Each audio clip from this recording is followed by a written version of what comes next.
Time for Ocean State Credit Union's Friday Night Rivals, presented by Eric George and Associates. Go. At Tucker Field in Cumberland, Rhode Island, it's the Ocean State Credit Union Friday Night Rivals, presented by Eric George, DMD and Associates. Hi everyone, Frank Carpano along with Kyle Rowley as we get ready to kick off year number 3 of Friday Night Rivals here, and we've got a great game for you tonight. We have Cumberland versus Barrington in a rematch of last year's Division II Super Bowl. Absolutely, Barrington looking to come out strong. We've got some key players of the game. Charlie Potter, senior running back, going to be tasked with carrying the load for Barrington tonight. Barrington, undefeated season last year, but they lost a lot of players, and they'll be going up against a Cumberland team that's looking for revenge tonight. Yeah, absolutely, a little bit of revenge. Cumberland losing on the last play of the D2 Super Bowl on a quarterback sneak that was, some would argue, in the end zone. So we've got some players to watch. Evan Spencer, that same quarterback, looking for some revenge. This is the first game of the season for both teams, so a lot of strategy involved. The coaches looking to see what they have in their team. Strategy-wise, what are we looking for? The keys to the game. Yeah, absolutely. Cumberland will mix it up on offense, so they need to take care of the ball. They were a plus 24 turnover margin last season, so they just need to keep that going. As far as their defense, they need to shut down the triple option of Barrington, which is, they've got a young quarterback. They should be able to do that, and that's the key for them. And for Barrington? Yeah, for Barrington, they need to successfully run that option. It's very tough. It takes a lot of reps, and they've got a young Blake Dolan in there, really a running back playing quarterback tonight. He's got to make those adjustments and make those reads successfully. I think Barrington just needs to stop Cumberland's run game on defense to set the foundation. Well, we'll have a good crowd on hand here tonight. They're still filing in for this one. That's kicking off in just a few minutes. Glad that you're with us. It's the first game of the season, Friday Night Rivals, Cumberland against Barrington. Back with the opening kickoff right after this.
And welcome back to Tucker Field here in Cumberland, Rhode Island for week number 1 of our Friday Night Rivals schedule.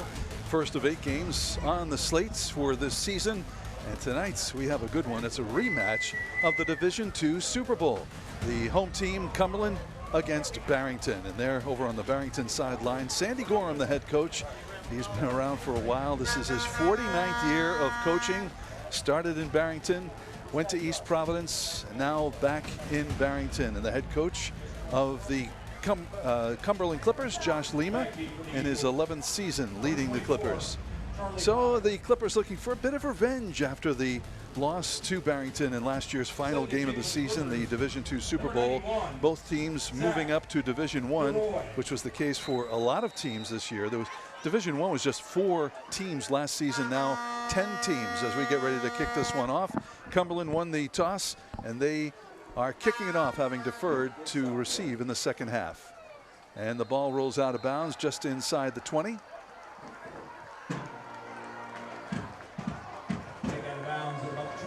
Looks like we got a penalty down. Kicker kicked this straight out of bounds. They may move that up a few yards before we get going here.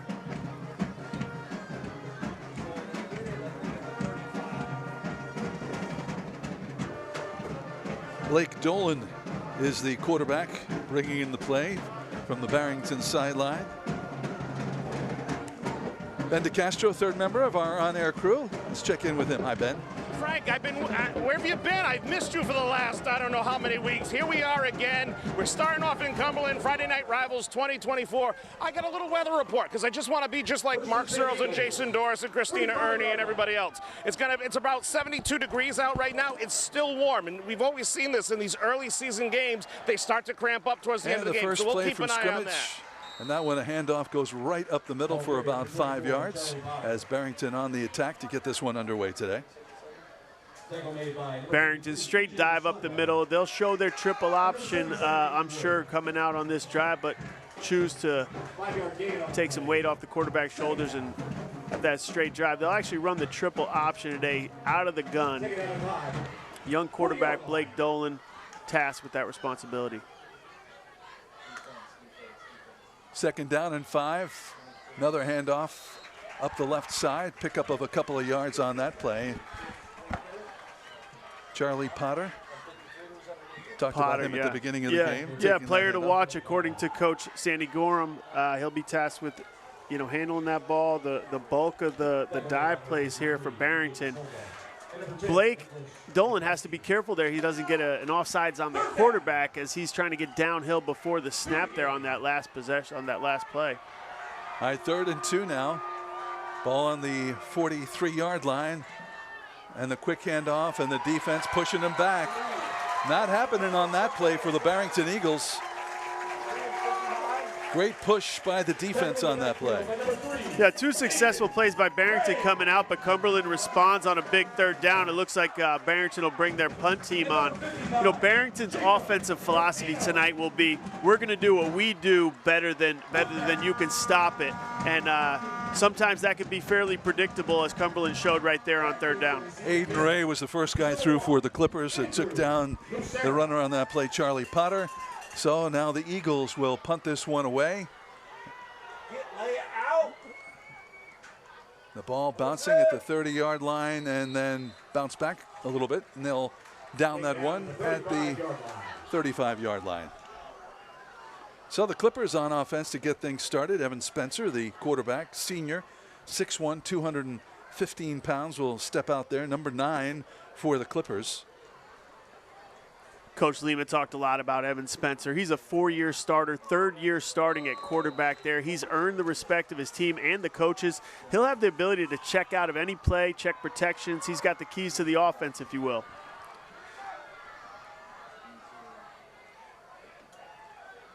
Handoff on 1st down and spinning and moving. It's Ty Troiano, a junior running back. Troiano will be featured throughout the game. Newly featured, backup last season, started a couple games. This will be his 1st year as the mainstay starter for them. And you'll see right there a little bit of read option out of gun with Evan Spencer. And they trust his decision making. I'd be interested to see the arm of Evan Spencer when they start slinging that ball.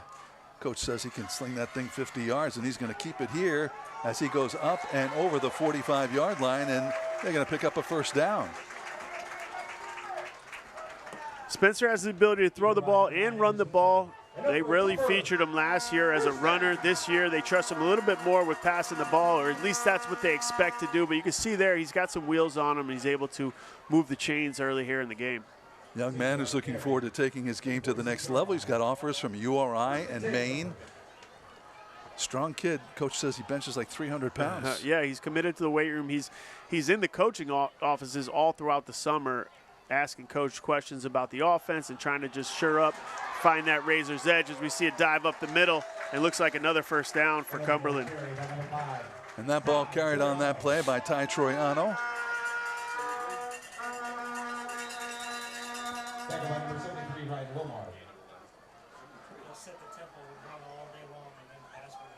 Yeah, Coach talked a lot about the toughness of Evan Spencer and just how committed to the game he is. And they've developed a relationship really that you can only develop as a third-year starter, earning the trust year after year and being in the offices when you're not expected to be there, when no one else is there. And that's the type of kid he is. First down again. Keeping it on the ground. Picking up about 3 yards on that play. Bringing about second down. Clippers moving the ball here, picking up a couple of first downs here as they move inside of Barrington territory. We've got a lot of shotgun dive action by both offenses thus far. The only difference is that Spencer has pulled one and taken it himself, keeping the defense honest. From the shotgun now, Spencer calling the play. He's going to throw, and that ball out of the reach of Andrew Nocera, and a flag on the field. That one was going to go against the Clippers. Yeah, legal procedure. Somebody moving in the backfield. That's a throw that Evan Spencer needs to make. One of those ones that the coach will call for you, just a 5-yard hitch to get you in a rhythm early in the game. Luckily for them, they'll get a chance at second down again because they were going to be in a 3rd and 6 type situation.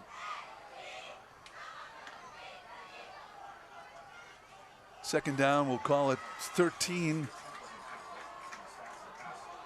As the Clippers looking over to the sideline, waiting for the play to be called in. And once again, Spencer from the shotgun is going to tuck it in, and there he goes, right up the middle, and he bounces down and inside of the 40-yard line. You can see his running style. Spencer will be a mainstay running back for them, so there's not going to be any sliding. He'll put his head down. He's willing to take a hit. That's the way they're going to play it. You know, teams like that just hope and pray that they can keep their quarterback healthy all year. As you'll see, he'll take 2 or 3 hits just on that one play alone. 39-yard line. 3rd and 5 now for the Clippers.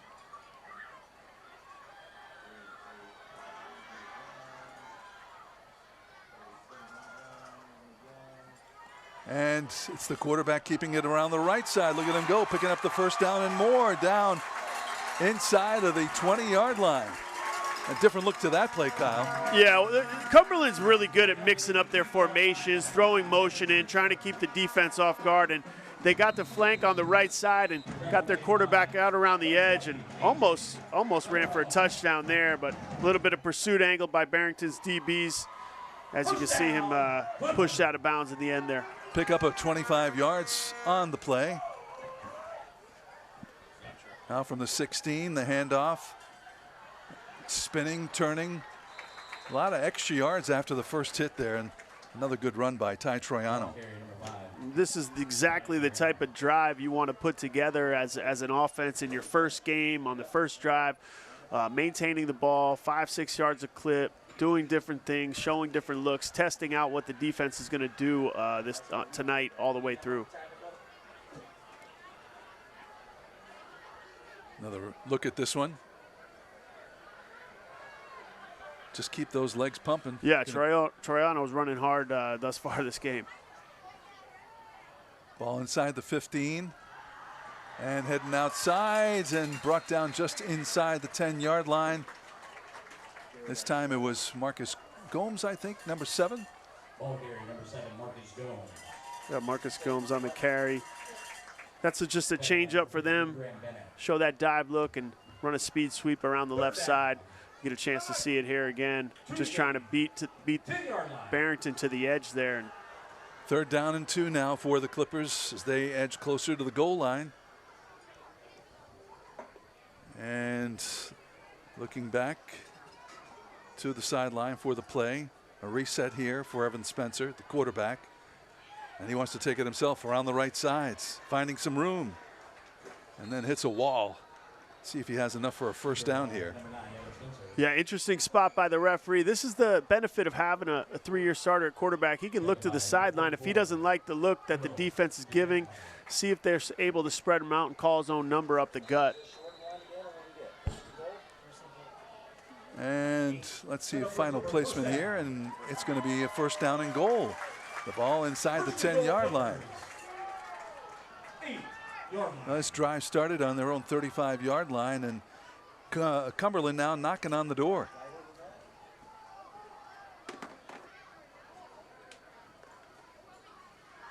There's a pass, and that will be incomplete. Quick pass right after the snap, and that one falls to the ground. Andrew Nocera was the intended receiver on that play.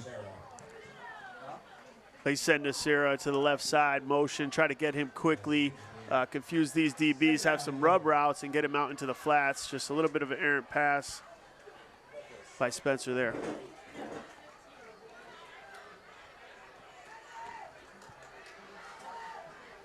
This would be a big stop. If Barrington can put together a couple plays on defense and force them into a field goal, that would be a moral victory for them, as they haven't been able to stop much of what Cumberland's doing. 2nd and goal. Formation pretty strong to the right. And there's the pitch to the right, cutting inside, but I think that Barrington is starting to wise up to these formations and which way the play is going to go, Kyle. Yeah, well, good pursuit angles there by the defensive ends for Barrington. Also, a very dangerous toss by Spencer to Troiano, very high. Troiano made a great effort just to bring that ball down. And when you have a bad toss like that, your eyes tend to not be downfield anymore, and you can't read the blocks. Plus the extra second or so that it takes you to reel that in gives the defense a chance to catch up to you. Absolutely. 3rd and goal. All right, 3rd and goal now. Looking to pass, and that ball was caught. Let's look for the signal. Touchdown. It's a Prime Heating and Cooling touchdown. Time to get Prime. Nocera with a great catch there. Front pylon, just a comeback route to the top of your screen. Spencer, threw it a little higher than he'd like. Had to make a great catch to bring that one in, but nonetheless, it'll be 6 points for Cumberland, and that's the way you cap off a drive. They did everything they're supposed to do on big downs. A lot of 3rd down conversions throughout that drive, and you can see that a high pass that he does a great job going up and getting, and the ref claims he crossed the goal line there. It's very close. So the extra point attempt now.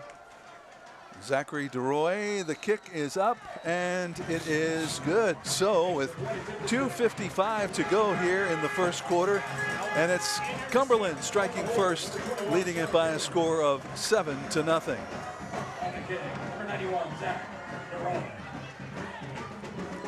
Well executed offensive drive there, Kyle. 65 yards into the end zone, and the 8-yard touchdown pass to Andrew Nocera to cap it off.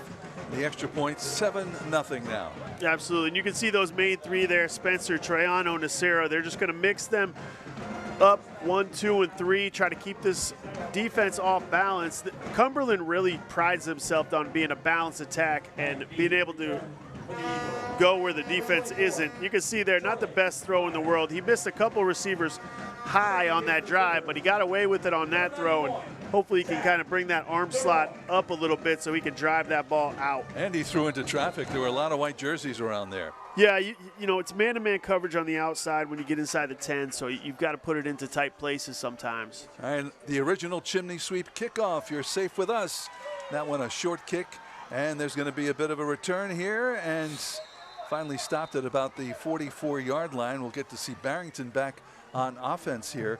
Barrington graduated quite a few players from last year's team, and speaking with Sandy Gorham earlier this week, he said, you know, it's almost like we don't think that we're a D1 team with all the guys that we lost, and that's, you know, it's one of the kind of a double-edged sword. You know, you did well, you won a Super Bowl in Division II, and so you're moving up, but yet you're graduating all of your skill players, a lot of good players, and now it's hard to compete in the higher division. Absolutely. I mean, even if you retained all those players, it's quite a task to move up in divisions, but you know, when you graduate all those seniors, you move up all the sophomores and juniors and say good luck.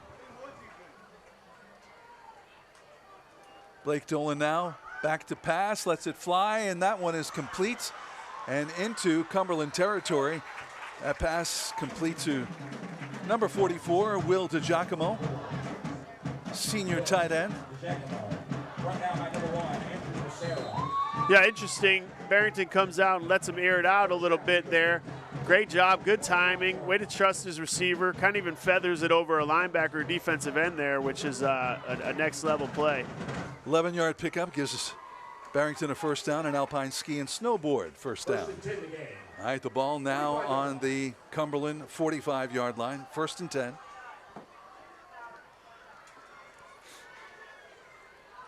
And the handoff and drop down in the backfield, going nowhere was Charlie Potter.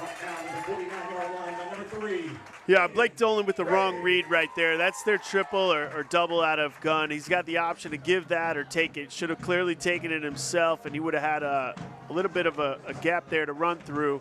You can see it here.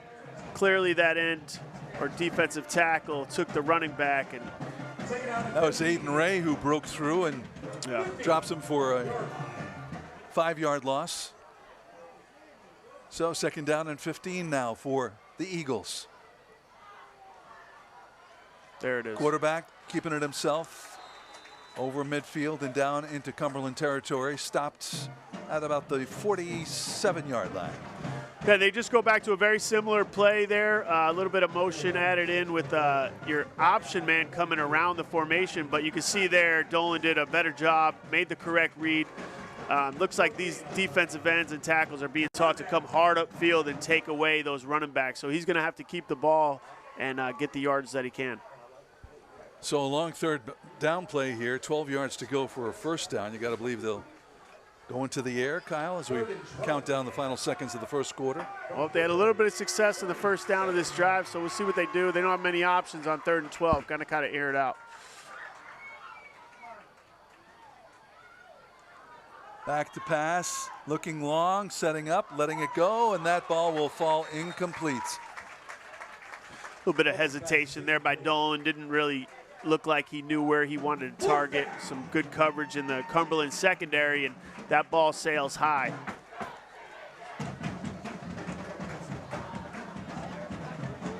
So 4th down play coming up here. And I believe that's number 9, Ben Ari, who is back to punt this one away. Number 11, Ethan. Barrington not able to find any rhythm thus far in the season. A little bit of more success than their first drive, but Ethan Courtier is actually the punter, and he lets it go, and that will fly out of bounds on the left side. 9.2 seconds to go here in the first quarter, with Cumberland striking first and leading it by a score of 7-0.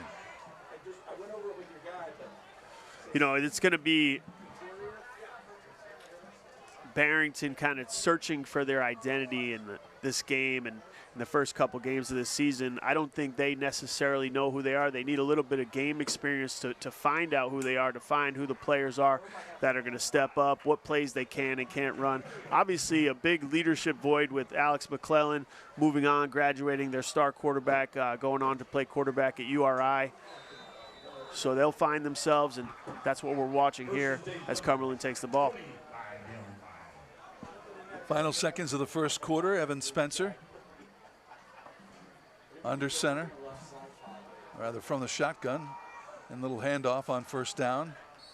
Picks up a couple of yards, and that'll be the end of the first quarter here. So 1 quarter down, 3 quarters to go.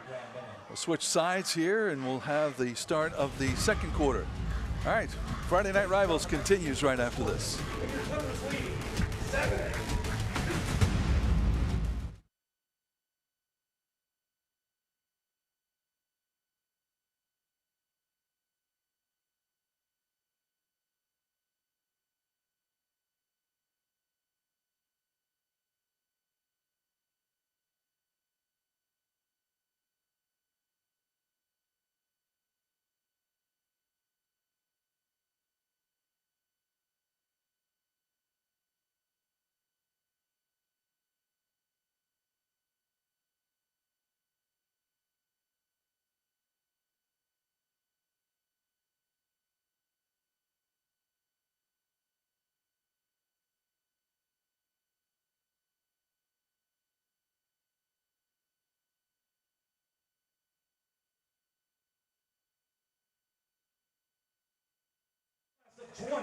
Welcome back to Cumberland, Rhode Island. After one quarter, Cumberland leading the Barrington Eagles 7-0. Ben DeCastro down on the fields. Let's check in with him. Ben? Frank, I was so excited, and I didn't get a chance to say hi to you because we had a little bit of technical issue, but let me tell you something. It's exciting here. There's so much happening up in the stands there. It's a lot of excitement. We've got a fairly mild night tonight. So we're going to be watching out a little later for the guys if they're going to start cramping up. That's usually what happens in these early season games, the first one in September anyway. So we'll be watching that. Temperature right now is hovering around 70.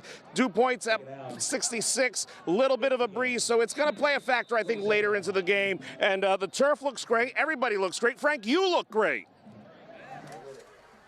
All right, thank you, Ben. Start of the second quarter. A little handoff here for Cumberland. And they'll be stacked up, drop for a little bit of a loss. The weather is an issue. We arrived here earlier. The sun was out, and temperatures were in the high 70s, low 80s, and now it's cooled off a little bit, but still a concern. You want to make sure that everybody's hydrated well so that they don't cramp up. And that we've seen that problem in past games where it has been warm, and towards the end of games, guys are going down, and it's not for a serious injury, but a painful one when you start cramping up. Yeah, absolutely, and you just can't replicate games in practice. You can do the best you can, but a lot of times often you're smacked in the face with what it really is to be in condition to play a full football game, and that's why you have that cramping early in the season.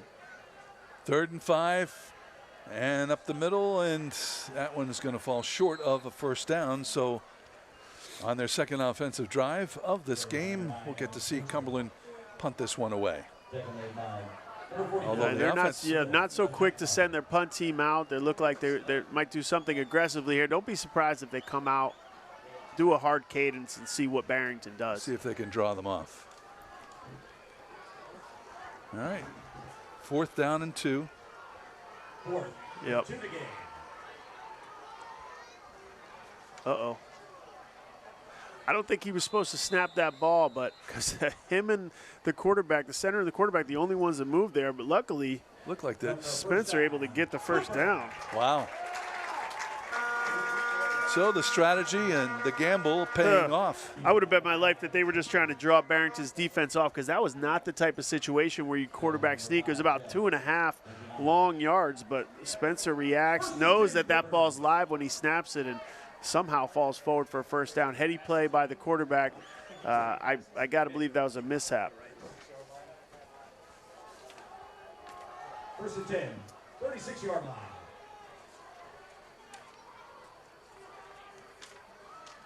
Handoff on first down and finding some room and picking up just a couple of yards on that play. Clippers on the move once again.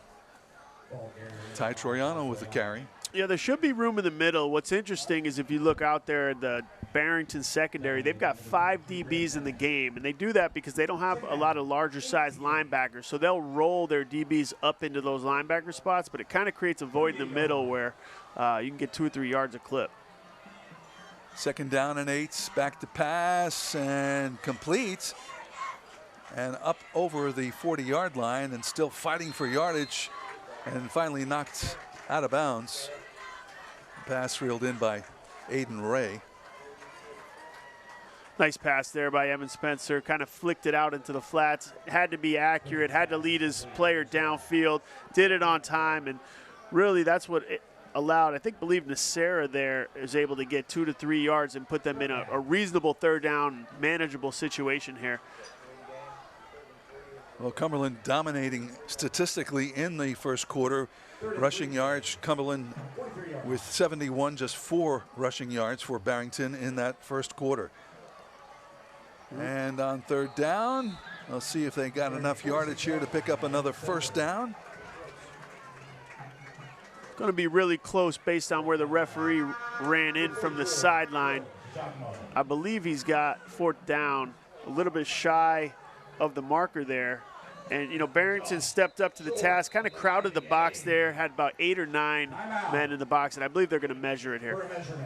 Well, just eyeballing this because it's right below us, this press box. It looks like it's going to be very close. Yeah, maybe a nose shy. All right, with the timeout here, we're going to take a break. More of the Ocean State Credit Union Friday Night Rivals, presented by Eric George, DMD and Associates after this. Union's Friday Night Rivals, local high school football every Friday night. Closed captioning sponsored by Cardi's Furniture and Mattresses, the brand you trust since 1928, offering Nairobi's same-day mattress and upholstery eye delivery 7 days a week.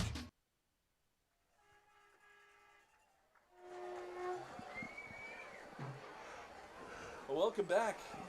First down for Cumberland by the nose of the football as they keep this offensive drive going. The ball just over the 45-yard line. We'll call it the 46 of the Clippers. Yeah, we had a good view of that. I would have bet that they didn't get it. It was coming up on a 4th down where they would have to go for it again, but just by nose of the ball. Spencer keeping it over the right side, up over midfield, and then bounced out of bounds at the Barrington 45-yard line. Down to the 46-yard line.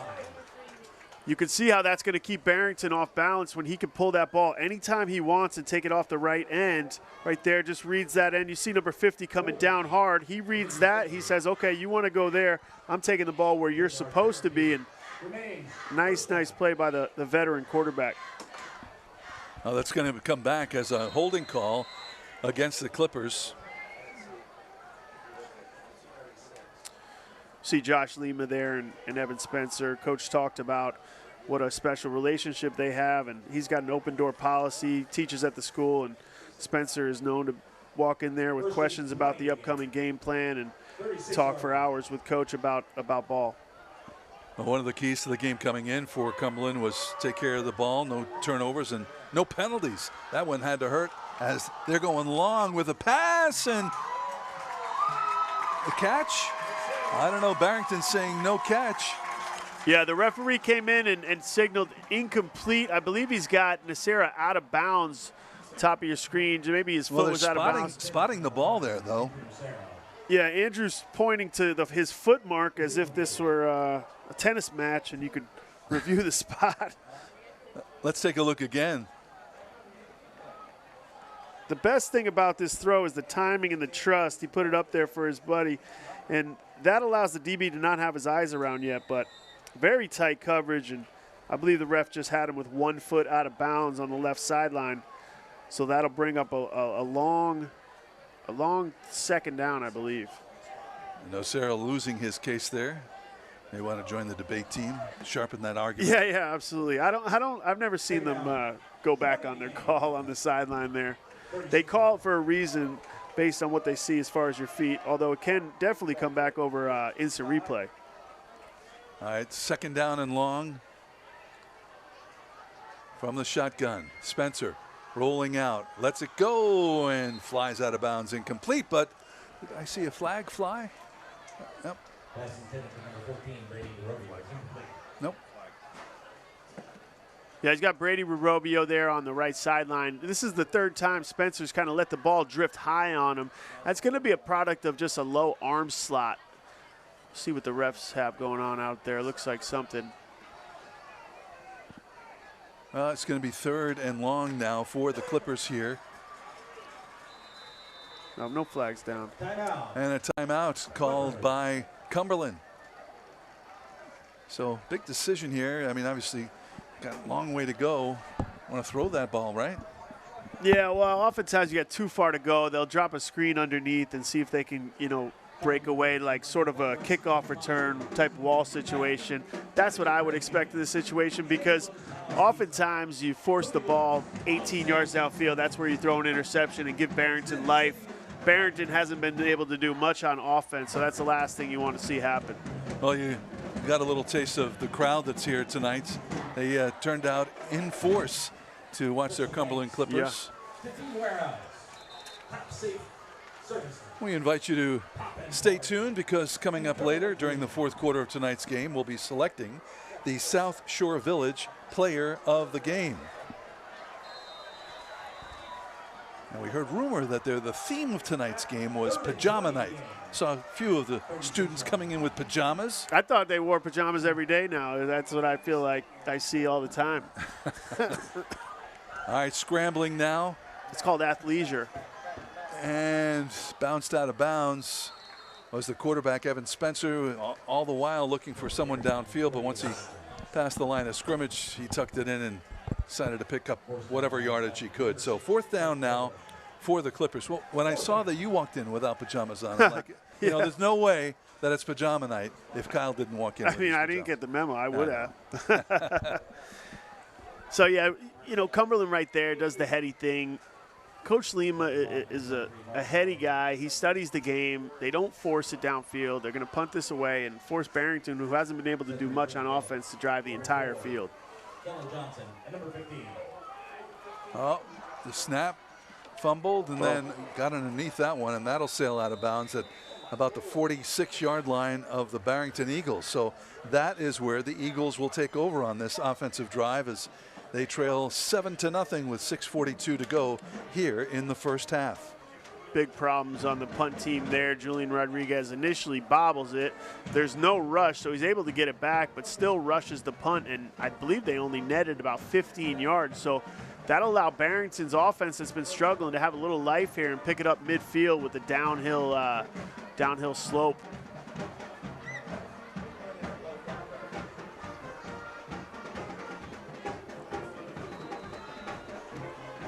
Well, one thing that did return, which is a benefit for the Barrington Eagles, is a veteran line. Sandy Gorham, the head coach, hanging his hat on that one. 49 years coaching. He still enjoys it, though. Says he loves the kids, that they motivate him. Got to coach all 3 of his sons, which was certainly a benefit. Right at midfield here, first down. Back to pass, Dolan lets it fly, and that one caught. Oh. Great catch there. Coming back was Charlie Potter. Blake Dolan off his back foot, not the greatest form in the world. He did have some guys in his face, but throws it up, trusts his receiver, Charlie Potter there, and Potter rewards him for doing so. Sort of catches this off his legs, I believe. We'll see the replay here. Just trusts his receiver. Blind DB, catches it off his knees and secures the catch while he's falling down. Great concentration there by number 24, Charlie Potter, and that's the first sign of life, really, for this Barrington offense. Pickup of 19 yards gives Barrington a first down. And now on first down, the quarterback going to keep it, keeps going, stop, but picks up a few more yards before he's finally brought down. Blake Dolan picking up probably about 4 or 5 yards on that play. Yeah, Dolan showing a little bit of toughness there. We get to see the replay, just kind of putting his head down as a quarterback and breaking one tackle and leaving a couple guys in his dust. That's what you want to see at the high school level. They don't really have the luxury of saving their bodies and trying to make it through the season unscathed. You're going to have some bumps and bruises. You're going to have to put your head down at times, especially in these wildcat type sets where your quarterback's one of your main running backs. Second down and 5 for the Eagles. Handoff goes to Charlie Potter around the right side, and he inches closer to a first down. But it'll be third down here for the Eagles. Trying to look for who is that, 1, 2, 3 punch. Obviously, we've got Blake Nolan, we've got Charlie Potter, but who are they going to mix in to keep this defense off balance? They really haven't gotten to that third part of the option where he pulls it and then he has his pitch man alongside him where he can option off the defensive cornerback. All right, 3rd and 2 now for the Eagles.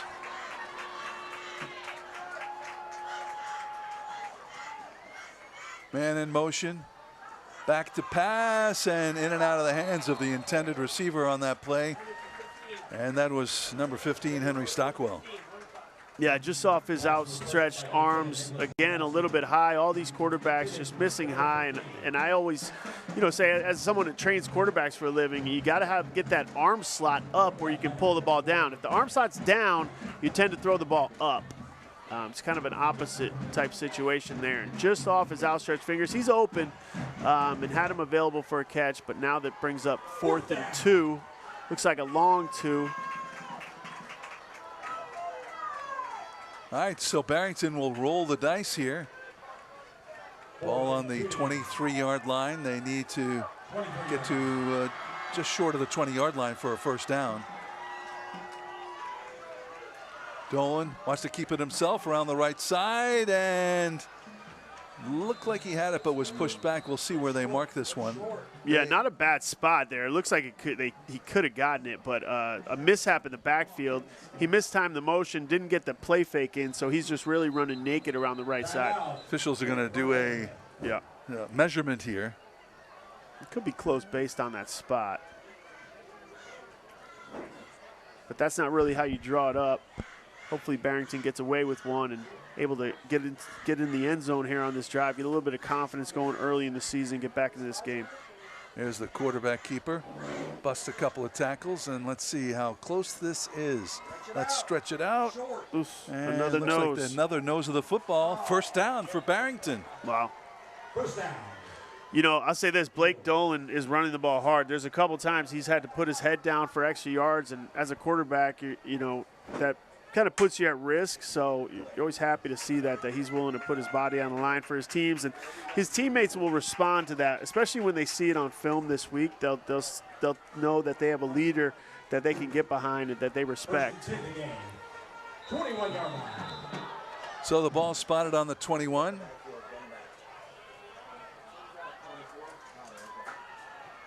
First and 10. Man in motion. Back to pass, letting it fly, and we'll have a penalty flag here. Pass interference, I think. There's a little traffic there along the far sideline. Yeah, tough to see from here. Another ball that sailed high. They may have interference by the cornerback holding before that ball was even thrown.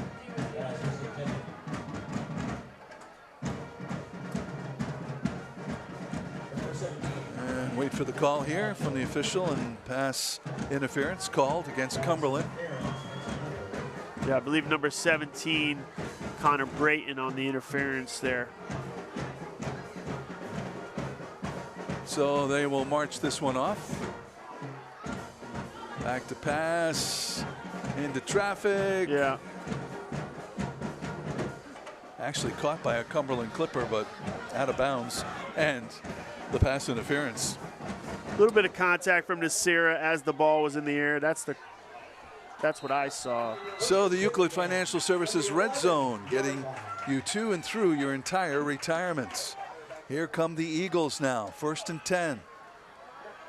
Quarterback keeper again, as a helmet comes flying off. One of the Barrington players, number 58, David Redmond, lost his helmet, kept looking around, didn't know where it went. Yeah. I think that helmet went farther than the run on that play. Yeah, you can see how some of this can get a little bit predictable, even though, you know, he has the ability to hand that off to Potter or take it himself. The defense gets a chance to see which side of the field, you know, obviously they're going right. So they're just going to swarm from the backside of that defense all the way to the right side. The one changeup we've seen is they'll throw some play action passing, and they've had scattered success there. Second down and 9, still a chance for another first down. It would be inside the 1 yard line if they don't score. And we see some movement. There's penalty flags. And this is what I was talking about earlier. They're going to call that on the quarterback, I believe, because he's leaning forward. And even though he's the signal caller, he's held to the same standard as everyone else on the field. Initial call is that it's going to go against Cumberland. Interesting. I'd be surprised if he gets away with that all game. He's clearly leaning before the snap. But yeah, you're right. And I think that's what Cumberland's saying. We're reacting to the quarterback. He can't get a head start. We can go when that happens. But ref's not seeing it the same way. If I'm out there, I have 3 penalties on the quarterback already. Well, Josh Lima, the head coach of Cumberland, is called over the lead official and is probably telling him just that. Yeah, exactly. 5-yard line. Something will have to change because Lima will be in his ear more at halftime as well. Ball just the outside of the 5 yard line. Man in motion. Eagles on the attack, and the ball into the end zone for a touchdown. That is Charlie Potter taking it in. The Prime Heating and Cooling touchdown. It's time to get Prime. 7-6 now. And a chance for Barrington to tie or go ahead here. Yeah, big play. Finally some life by Barrington's offense. A long, sustained drive, a couple breaks here and there. We'll see Potter. Coach Coach Gorham talked a lot about Potter's vision as he walks in the end zone, shakes off a couple would-be tacklers, and he's a guy that will need to have a great season in order for Barrington to be a formidable opponent in this league. Ben Ari try and kick the extra point here. And we have some movement. Flags fly. That goes against the Clippers.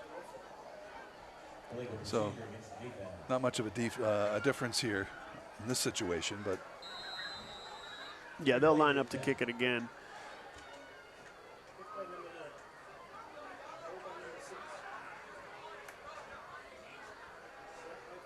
so the holder setting up on the, looks like the 9-yard line. Ari, kick is up, and that one is sky high and good. We got a tie ball game here with 2:11 to go in the first half. 7-7 after the Eagles score on the run by Charlie Potter. Good looking extra point there by Ari. We're going to take a quick break here. More of the Ocean State Credit Union Friday Night Rivals, presented by Eric George, DMD and Associates. Back after this.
Well, just a reminder that prior to the conclusion of tonight's game, we'll be selecting the Ocean State Credit Union play of the game. Ocean State Credit Union, where our interest is in you. Well, Barrington getting on the scoreboard here. 7-7 now. They will kick it away with 2:11 to go in the first half. A little bit of extracurricular there after the touchdown. Aiden Woods looks like has been ejected from the game for some sort of unsportsmanlike, a little bit of a shoving match going on there while we were at break. Hate to see that. But hotly contested game, especially we're building it as a revenge game. Yeah. Since Barrington won in the Super Bowl last year, almost on the last play of the game, and kickoff. And heading upfield, up over the 30 and down at about the 32-yard line. Tell you what, let's do the Rawlings Floor Covering scoring summary. Rawlings Floor, the name people trust for over 50 years. All right, in the first quarter, it was Cumberland Clippers striking first on the 8-yard touchdown pass to Andrew Nocera from Evan Spencer. And then just moments ago here in the second quarter, the 5-yard run into the end zone by Charlie Potter made it a 7-7 ball game, and that's where we stand here with 2:06 left in the first half. Barrington's offensive line with their experience kind of making their mark on this game, getting Barrington back in this. Not that they were that far out, but it didn't look like they had much life on offense till then. Spencer turning the corner. And then drop down, looks like enough for a first down. Let's see where they spot that ball. No, actually, there's a flag on the field. They're going to be bringing that back. Looks like could be some holding. Holding is the call against Cumberland. So it negates that nice run by the quarterback. You know, one thing, Cumberland's look good. They look like they obviously have the ability to move the ball in various ways with different players, but they have been a little bit plagued by penalties, and that's the main reason they haven't been able to finish a couple of these drives. Put themselves in a very bad situation, first and a mile.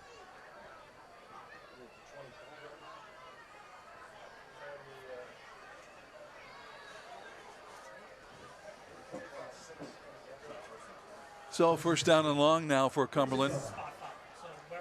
Little handoff, finding some room and picking up big yardage here and almost enough for a first down. Great run there up the left side and then to the outside. Great read by Spencer. That was a tough one. The defensive end kind of didn't give away his position. He makes the right read, gives it to Ty Troiano, and that's what Coach talked about. His vision, his ability to make reads in the secondary is outstanding. Chugging along here, and the second down play will pick up a first down as we are now inside of a minute to go here in the first half. This is a nice little nuance to Cumberland's offense. They just get up there, don't allow Barrington to make any substitutions, get the first down on a short yardage play. And now they'll hold Barrington there frozen as they try to decide what they want to do with the look that Barrington's giving. Spencer from the shotgun looking to throw. Chased out of the pocket, still looking downfield and out of bounds.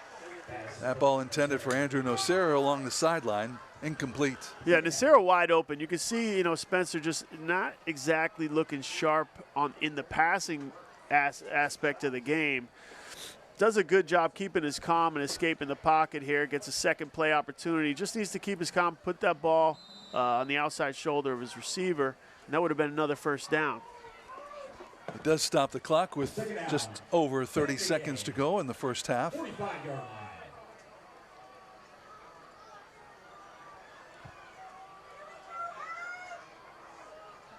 You can see the arm strength of Spencer there, just missing a little bit errant, a little bit high every time.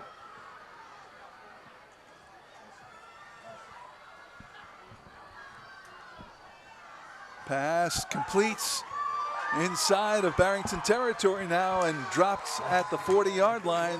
Little timeout maybe. You can see how much they love to get it to Nocera quickly. Another no-huddle type situation, hurrying to the ball, trying to keep Barrington off balance with their offensive attack. And there you go. That's a way to get in a rhythm. Just get the ball out, hit a hitch route real quick to one of your trusted guys.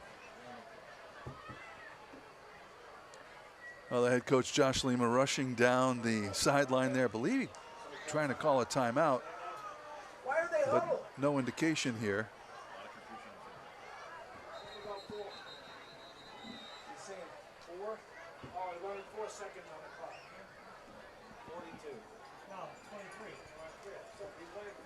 There's some confusion here as to how much time is left in the first half.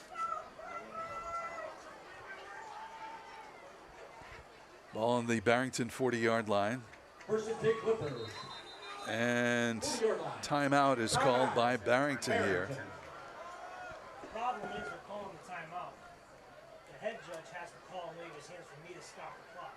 He didn't. The line judge. Cumberland looks comfortable in that no-huddle type set. It looks like they have clarity getting the play from the sideline.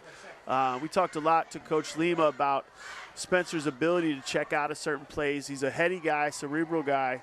As you can see right there, able to read a defense, find the weakness, and then get up to the line and decipher what's going on and get their offense out of bad plays and into good plays. Sarah's just 5'6", 140 pounds. He really wiggles to some good extra yardage there.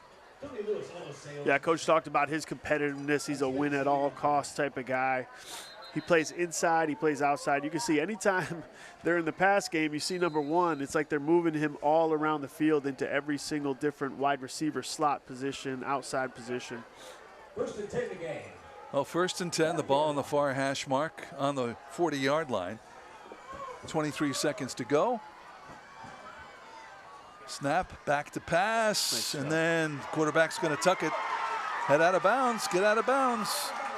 And he picks up the first down and a lot more yardage before running out of bounds with 13.8 seconds to go. A 25-yard pickup for Evan Spencer. Yeah, a lot of great things happened right there. Evan Spencer did everything you want him to do. He didn't panic with the pass rush. Stepped up late, almost like a bullfighter. Step up late, let him pass by you. He gets upfield as much as he can, but make sure contact and out of bounds at the end. And that's going to give his team a chance to score here with 13.8 seconds left in the first half. Gets into the Euclid Financial Services red zone. Remember, they get the ball coming out after the half, so if they could score here, that could be a 2-possession change of momentum. Man in motion, back to pass. There it is, the throw into the end zone and through the hands of the intended receiver there. Again, another high thrown pass, that one to Marcus Gomes. No, that's the Sarah again, I believe. They just showed, I think they just showed number 1, yeah. Is that number 7? No, these 7s and 1s look very the similar. dark jerseys. My mistake, Frank.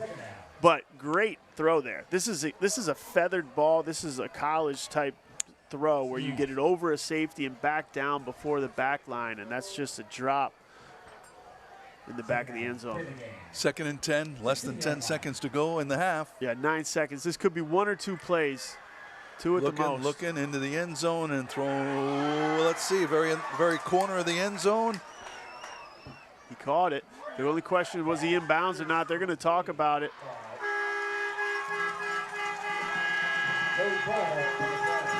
I don't see a call on the field. I don't either.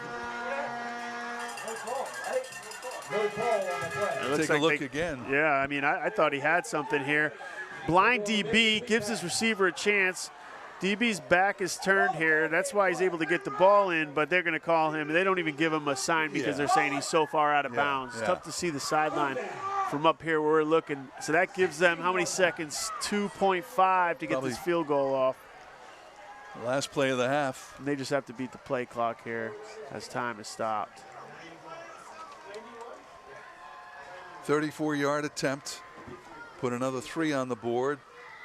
There's the kick and line drive, and that one is good. So at the end of the half, Cumberland puts another 3 on the board to take a 10-7 lead into the locker room. Hey, stay tuned for the halftime report. We'll have this week's Patriot Roofing Scholar athletes. We'll hear from a school administrator, and we'll have first half and national highlights. Much more coming up on the Ocean State Credit Union Friday Night Rivals, presented by Eric George, DMD and Associates. We're back after this.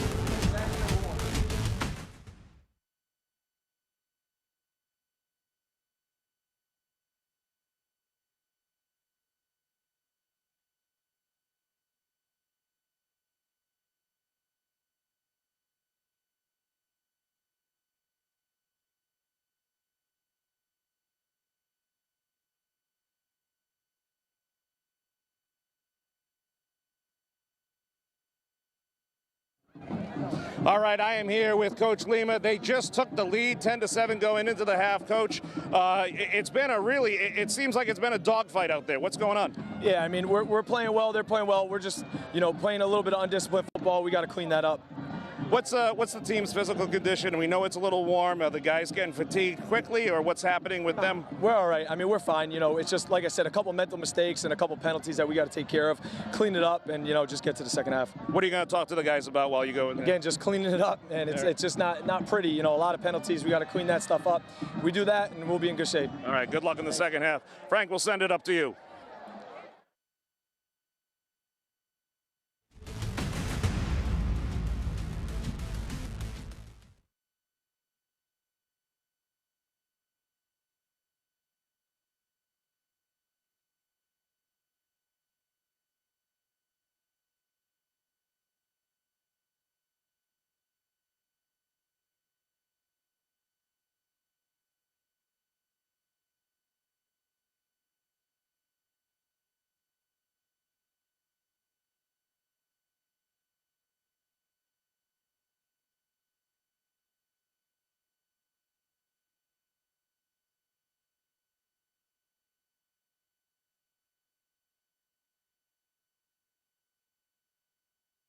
No. And welcome back to Cumberland High School. You're watching Friday Night Rivals, the halftime report brought to you by WJAR NBC 10. Time now to find out who our weekly Scholar Athlete nominees are. We are proud to present the Patriots Roofing Scholar Athletes of the Week. This week's Scholar Athletes are Rose Tomisto from Cumberland High School and Emma Mueller from Barrington High School. Rose is an all-state outdoor track champion, a co-starter of Cumberland High School's Active Minds, and a class president with a 3.93 GPA. Emma is a senior field hockey player, National Nexus Championship, and a U19 National Indoor Pool winner. She has a 4.21 GPA. These All-Stars are now entered to win a $5,000 college scholarship at the end of the season. Congratulations to Rose and Emma, our Patriot Roofing Scholar Athletes of the Week.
Congratulations. Once again, we're at Cumberland High School for halftime of week 1 of Friday Night Rivals.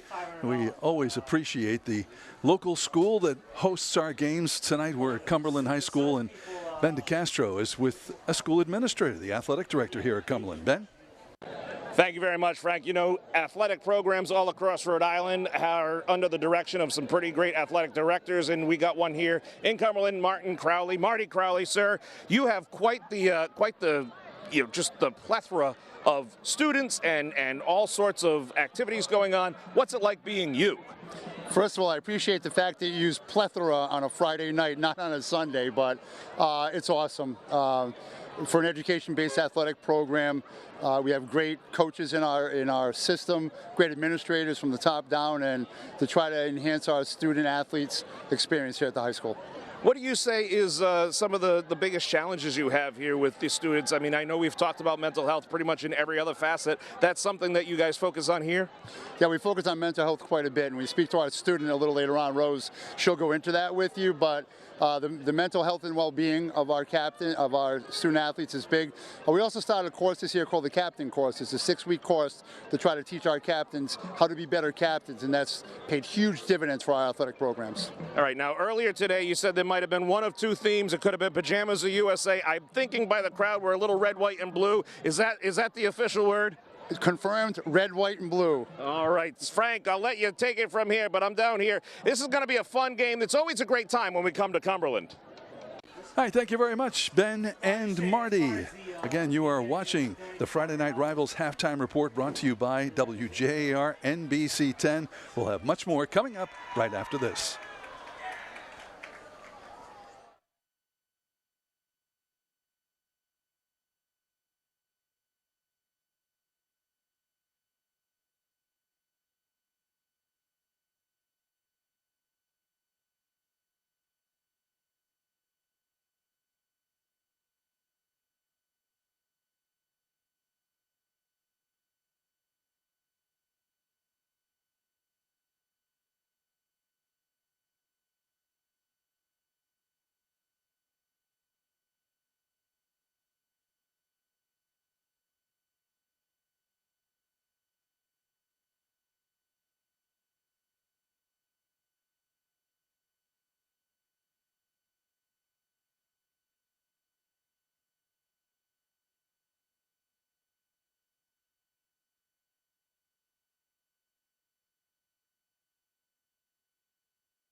And welcome back to Tucker Field at Cumberland High School. We're at halftime of the Cumberland-Barrington football game.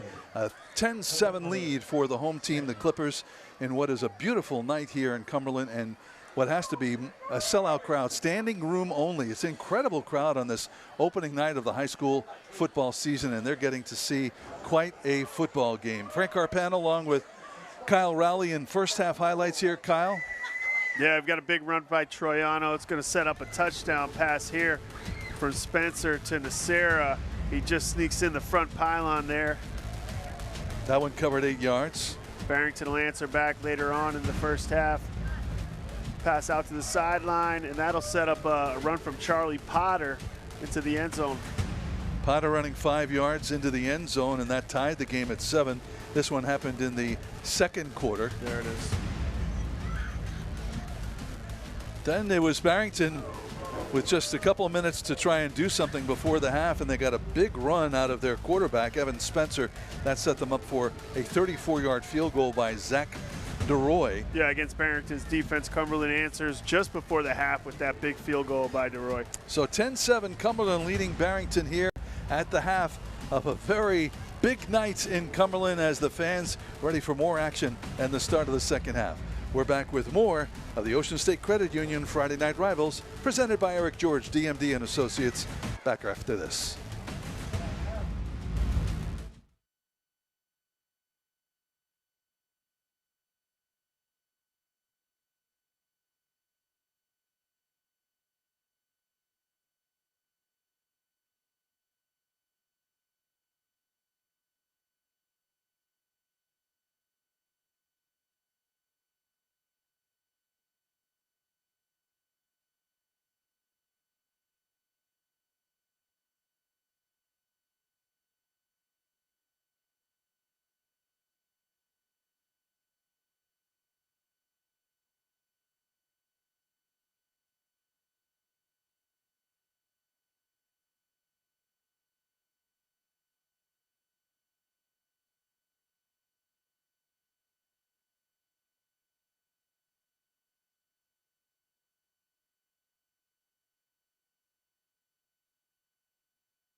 Welcome back. It is Cumberland leading it by a score of 10-7 at halftime, and Ben DeCastro standing by with the head coach of the Barrington Eagles. Go ahead, Ben. I am, Frank. Thank you so much, Coach Gorham.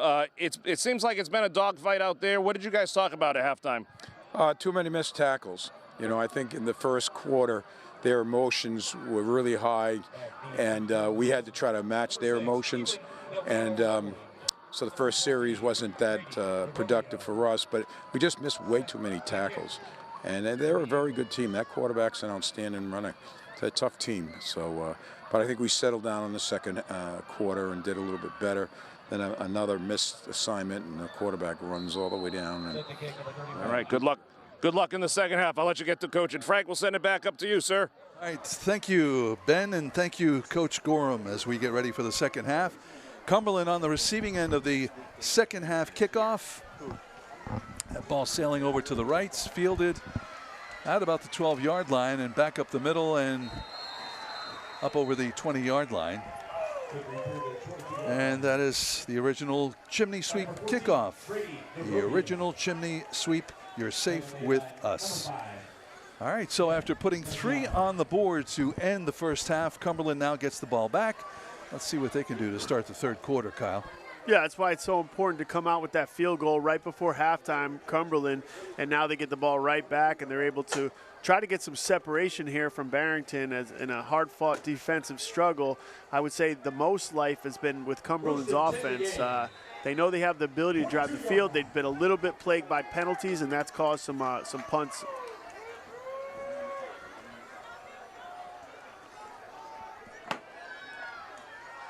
Quarterback Evan Spencer on the shotgun.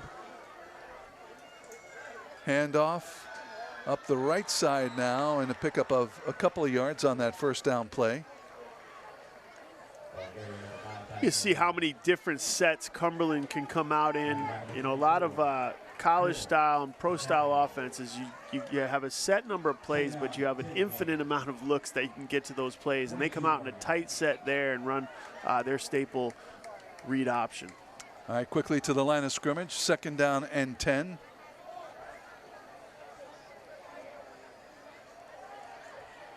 Wide out to the left and right.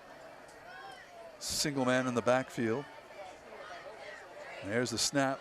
And quickly the pass off to Andrew Nocera. Nocera upfield, picks up the first down. Still going, still going. And he is finally brought down at the 45-yard line. Wow. Did you see him fight his way for yardage along the sideline? I couldn't believe he was still in bounds. Yeah, he just threw off 3 would-be tacklers fighting for more yards and more yards. And that's exactly what you want to see out of the 1-2 punch in the passing game. Spencer just takes a 1 step and gets this ball right out, reads the cover 3 look. Barrington's kind of changed up their secondary there. And that's the weakness of cover 3. Get it to the flats. When you get it there that early, you give your talented skill players a chance to do what he just did right there and break 3 tackles. And the penalty flag for a face mask penalty, so that'll give them even more yardage here and bring the ball into Barrington territory. So a very productive play for the Cumberland Clippers. The ball now on the 47-yard line of Barrington. 1st and 10.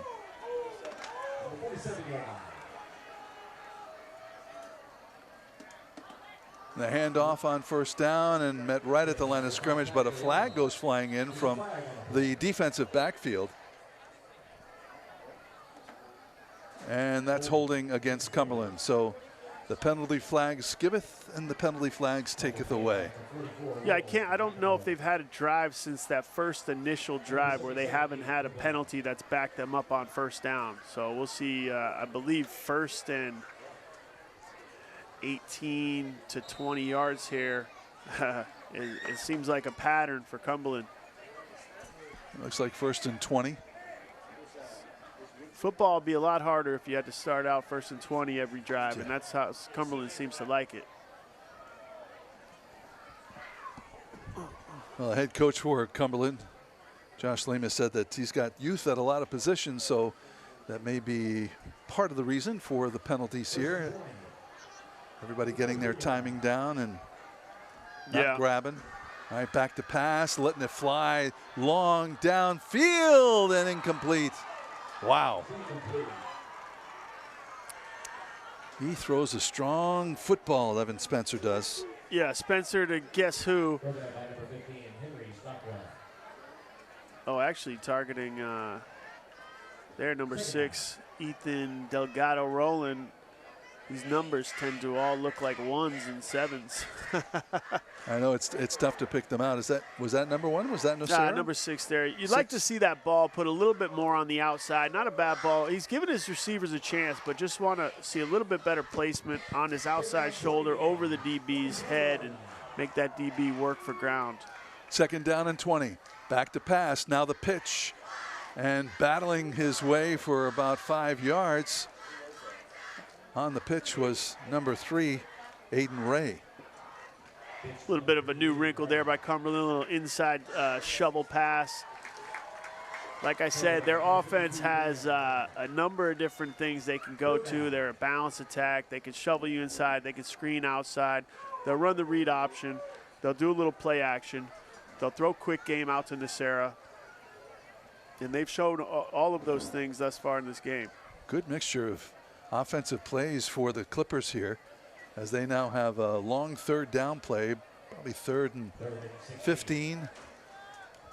Barrington going back to that 4DB set here. Nocera in motion, back to pass. The quarterback's going to tuck it, and there he goes. And he breaks through for a 1st down and more, down to the 20, 15, and dragged out of bounds at the 11-yard line. Wow, what a run for Evan Spencer. Evan Spencer, he's just very shifty in space. He puts a little bit of a foot in the ground, and these DBs fall all over themselves, able to kind of, you'll see that later in this run, finds an opening, just a straight drop back, and finds a sideline there late in the run. A little bit of a high step. He's got it all, and he's faster than he looks. 41 yards. Dynamic athlete. Takes it down into the Euclid Financial Services red zone. On the 14-yard line now.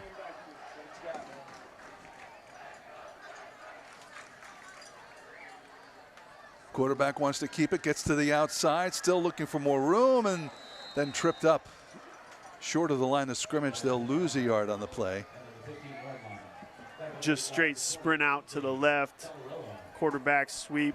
Can't get the edge. Barrington's defense doing a good job keeping contained.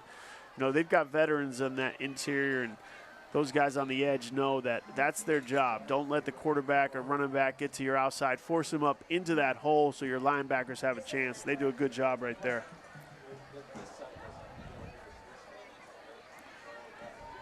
Second down and 13 for the Clippers.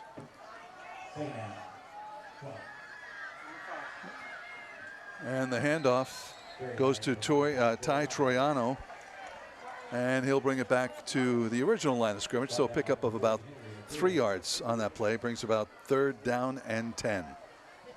This is where Barrington needs to get stingy. You know, most defensive philosophies are bend, don't break. We're going to hold them to tough field goals once they get down the red zone where things get a little bit tight, harder to move the ball. And that's where Cumberland finds itself right now with the long 3rd and 10. 3rd and 10, 15-yard line. Play comes in from the sideline. Yep. Evan Spencer back to pass, lets it go in the flats. It's Nocera still working, and a lot of white jerseys around him. Finally brings him down. It's going to bring about 4th down as he picked up probably 4 yards on the play down inside the 10 to the 9-yard line. Yeah, about 4th and 6. They have the ability to pick up a 1st down here. They'd have to get down to about the 2-yard line. Looks like they're going to send that field goal unit onto the field. That's what it looks like to me.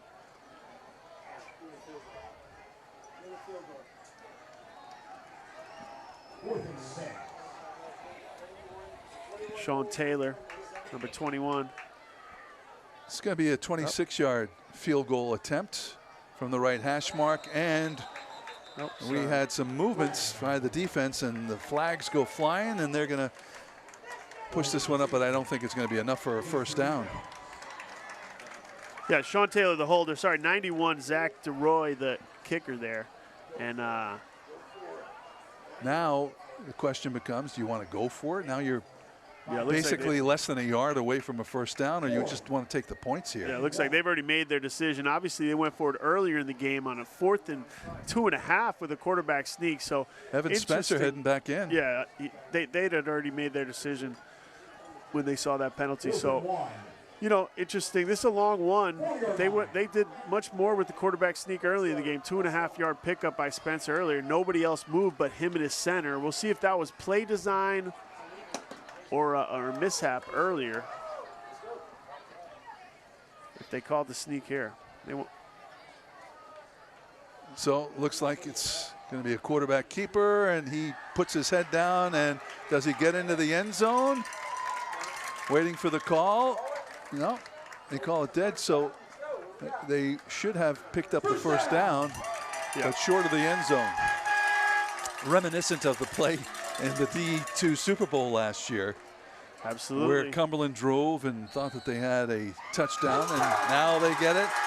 Another run into the end zone, and another 6 points for the Clippers.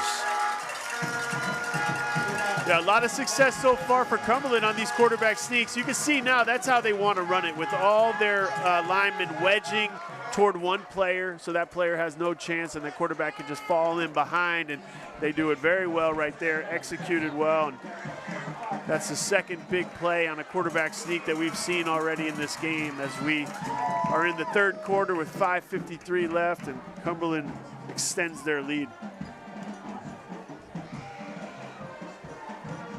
Now the extra points is up, and it is good. So Zachary DeRoy tacks on another points. 17-7. in the third quarter. Cumberland leading Barrington with 5:53 to go in this quarter. Cumberland adding to its lead in front of a packed house here at Tucker Field in Cumberland. Crowd very happy with their home team. Yeah, big crowd here. That's a statement drive by Cumberland. They come out, extend their lead. They start out penalized, overcome a 1st and 20 on that drive to cap it off with a touchdown by Spencer. And, you know, this is where you find your identity. First game of the season, rival opponent, last year's Super Bowl loss to Barrington, and they're in a good position now.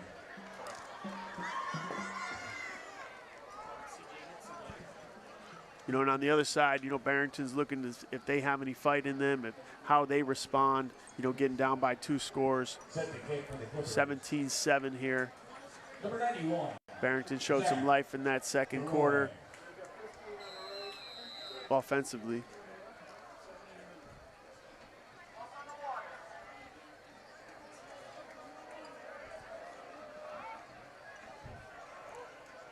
Another original chimney sweep kickoff.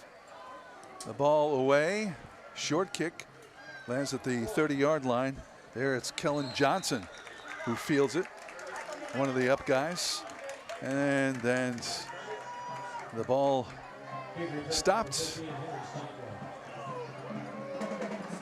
I don't know if that's intentional. Obviously, they're kicking to the up backs. Johnson makes a good job taking it out of the air, but that's a very short kick, putting Barrington at about the 38-yard line, which is great field position. That's the part of the field where, you know, it's almost 4-down territory, especially when you're, you know, down by 10 points.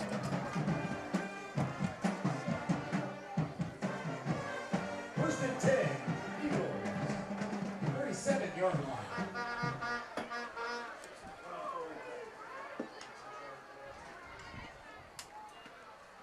On first down, the handoff, trying to find some room. You know, we talked to Coach Gorham this week, and he talked a lot about the triple option. I've seen less triple and more just read option by the quarterback. You know, I don't see him having the option to pitch if he pulls that out. And good 5-yard pickup on first down, 5 or 6 yards. That's what you want. 4 or 5 yards a clip is going to equal a first down. That's what Cumberland's been doing on offense. They need to get in a rhythm here. Charlie Potter on that first down play, picking up some yardage. Second down now. Ball on the 41. And where is it? Good job disguising that play. Yeah, Potter, you know, probably should have been stopped for no gain, but little nifty jump cut there. He's got good vision. Coach Gorham talked about it, and he's able to actually pick up an important 1 to 2 yards there to bring up a manageable 3rd and 3. See what kind of life Barrington has here on offense, what they dial up. You know, to me, they've got all their playbook available here with the manageable 3rd and 3. They can dive, they can pull it by the quarterback, they can run triple on the outside, or they can throw a hitch with their young quarterback. All right, 3rd down and 3 here. Dolan gonna run it. Looks like he came very close to the first down. We'll see where they spot this ball. Cumberland did a great job hitting him before the sticks, but he's done just an excellent job falling forward, putting his head down for extra yards. That extra yard looks like it's going to get it for him. Well, while we wait for the official call, there is a flag down on the field. Tackle made by number 7, Marcus Jones, and number 10, Nicholas Walkowski. And let's see if they're going to be bringing this one back. Illegal chop block. A chop block Against Barrington. below the waist, so they'll march this one back. These are all those lessons you have to learn in the first game, how the refs are going to call it, what the nuances to the rules are, blocking inside. Obviously, you know, in most leagues, you can't come down the line of scrimmage and hit low just because it's too much of an injury-prone move, and I believe that's kind of what they're calling there. So that brings the ball back to inside the 30-yard line, the 29-yard line. Just a reminder that during the fourth quarter of tonight's game, stay tuned. We'll be selecting the South Shore Village well, player of the game and also the play of the game. That one courtesy of Ocean State Credit Union. Here we are, big play as chopping off some big yardage on third down are the Barrington Eagles. Blake Dolan, he's got some speed, hurdles over one defender there to put them in a manageable fourth down situation. Like I said, I think this is 4-down territory for them. 3:34 in the third quarter, down by 2 scores. Your offense hadn't had much life, so you need every opportunity you can get. I fully suspect they'll go for it here. Their quarterback comes back out onto the field. 14-yard pickup on there, but they still got 6 yards to go for the first down. Fourth down here. This is a huge play for the Eagles, trailing 17-7.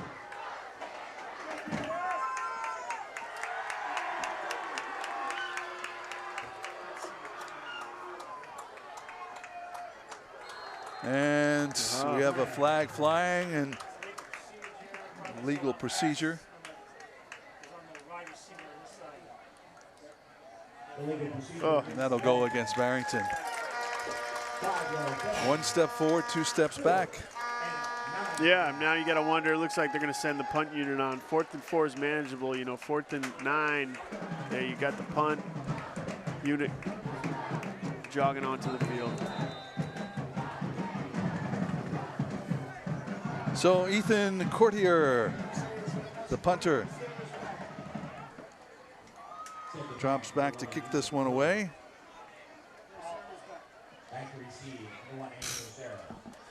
We got a bug in the studio. There's the kick and the return. Ooh, big hit there at the 40-yard line. And that's where Cumberland will take over here with 2:29 to go in the third quarter.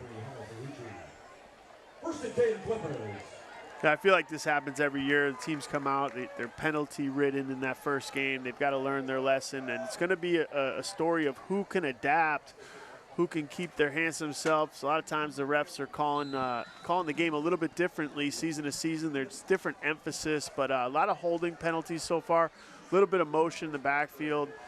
And that really kind of hurts Barrington because that was a doable situation where even if they had missed that 4th down try, you know, they're not in a bad situation with Cumberland getting the ball at midfield. But now we see Cumberland's offense coming out on the field, and they can kind of, as you say, put their foot on Barrington's throat if they score here. First down and 10. Quarterback going to hold on to it. And he scampers out of bounds just over the 45-yard line. I mean, the idea here, Cumberland, to get the win, get some confidence, because next week, get this, Kyle, doesn't get any easier. They head to, actually, they'll be back here at home to face your alma mater. Yes, yes. Bishop Henrican coming to Cumberland next Friday night. Big game, tough game, and, you know, you want to go into that game with some momentum, some confidence. You want to have you also want to learn some lessons. I think they're going to learn some lessons on the penalties. I think that, you know, Spencer's going to learn that he's got to fix that errant throw, that high miss. If he can get that down, they could be efficient versus Hendricken. You know, they have as good a chance as any. Second down and 6. Spencer resetting the formation, and yeah, coach wants a timeout. All right, we're going to take a little timeout of our own here as Josh Lima wants to talk to his Clippers. 2:19 to go, 17-7, Cumberland leading Barrington. We're back after this.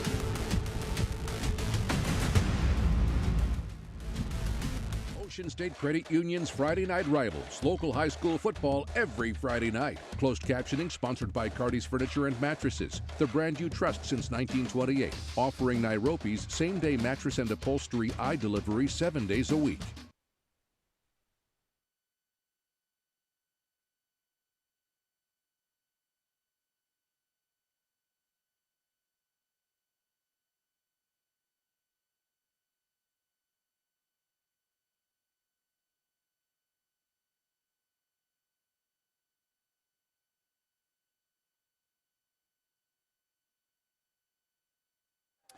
And welcome back as we see the fans dressed in red, white, and blue, and they showed up in force. The stands are full. Most of the fencing around the outer part of the field has got people all over watching this game here tonight. A great turnout on the opening night of the season for both Cumberland and Barrington. And they're going to need these fans back here next Friday nights when Bishop Hendricken comes to town. And on second down, it's a running play for the quarterback, Evan Spencer, doing a great job of running the ball, and he picks up a first down. Yeah, great job holding on to the ball at the end of this run, too, as Barrington does a good job trying to rip that out. And that's what you teach, try to secure, then rip at the end of those runs. And that was Will DeGiacomo, one of the leading tacklers for Barrington, doing what you're taught to do. DeGiacomo.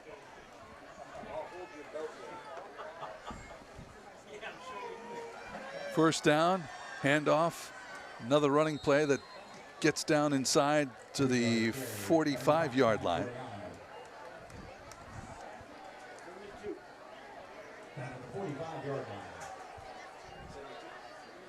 Pickup of about 2 or 3 yards on that play. Cumberland now working inside of Barrington territory, trying to add to their 17-7 lead. Yeah, the best thing for Cumberland right now is that if they could put together one of those long, sustained drives that they did in the first quarter, that would really break Barrington's back if they could end that with 7. A minute 8 to go here in the third quarter. Let's get to the end of this quarter and see what happens. 2 wideouts to the right. Back to pass. Lets it fly, and there, completes. Nice pass, nice connection there. The quarterback, Evan Spencer. Yeah, Aiden Ray on the reception, number 3. Ray's someone they plan to get the ball to. He's their tight end and a very versatile type player. He could play anywhere on the field and makes an easy catch there. Spencer really just put up a lollipop for him because he is wide open in the middle, something they hadn't tried yet. They throw it to their hybrid physical guy, weight room guy. You can see his build. And 29-yard pickup on the play as Cumberland now heads into the Euclid Financial Services red zone. Absolutely big play, first down here.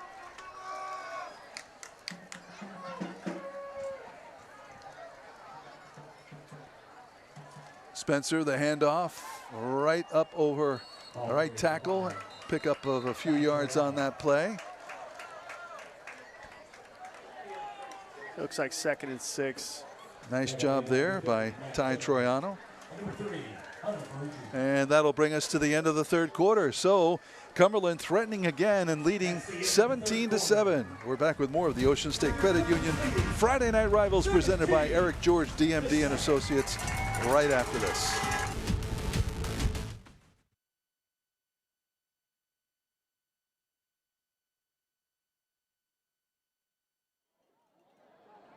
Talking to you.